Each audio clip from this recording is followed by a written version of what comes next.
আমাদের সবার সেরা গায়ক, যার নাম শুনলে সবার গা শিউরে ওঠে। হ্যাঁ, আমি তারই কথা বলছি। তুমি যার কথা অনুভব করছো, সেই জিয়াগঞ্জের মধ্যবিত্ত বাড়ি থেকে উঠে আসা ছেলেটা আজ সবার মন কেড়ে নিয়েছে। আমার দাদাদের মুখে শুনেছি, সালমান খানের সঙ্গে যদি কারো ঝামেলা হয় তাহলে সে নাকি আর বলিউডে কাজ পায় না। অথচ সেই সালমান খানই নিজের সিনেমায় গান গাওয়ার জন্য ডাকতে বাধ্য হলেন সেই জিয়াগঞ্জের ছেলেটাকে। কত সুপার ডুপার গায়ক থাকতেও নাম্বার 1 রেখেছেন তিনি নিজেকে।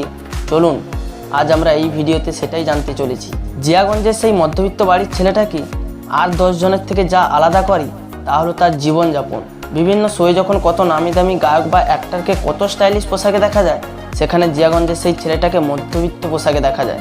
হ্যাঁ, এটাই তার স্টাইল, এটাই সে সবাইকে বোঝাতে চাইছে। শুধু ভালো গান করলে মানুষের মন কেড়ে নেওয়া যায় না। নিজের আচার, নিজের আচরণ, নিজের দেশের মাটির সঙ্গে মিশে থাকলে তবেই মানুষ তোমাকে ভালোবাসবে, তবেই মানুষ তোমাকে চিনবে। হ্যাঁ, এটাই সালমান খানকে দেখিয়েছে সেই জিয়াগঞ্জের মধ্যবিত্ত বাড়ির ছেলেটা। সালমান খানকে এটাও বুঝিয়েছে যে শুধু টাকা থাকলে সুপারস্টার হওয়া যায় না। সুপারস্টার হতে গেলে মানুষদের সাথে ভালো ব্যবহার করতে হয়, তাদের ভালোবাসতে হয়, তবেই না তারা তোমাকে ভালোবাসবে, তবেই না তোমাকে সবাই সুপারস্টার ভাববে। হ্যাঁ, এটাই জিয়াগঞ্জের ছেলেটা বুঝিয়েছে সবাইকে। এরই জন্য জিয়াগঞ্জের ছেলেটাকে এত মন প্রাণ দিয়ে সবাই ভালোবাসে। হ্যাঁ বস, এটাই তার জীবনযাপন। তো বস, আমাদের এই ভিডিওটা এই পর্যন্ত। তো বলো তো বন্ধুরা, আমাদের এই ভিডিওটা এতক্ষণ কার সম্পর্কে আলোচনা করা হয়েছিল তা কমেন্টে কিন্তু জানাতে ভুলবেন না। Thank you.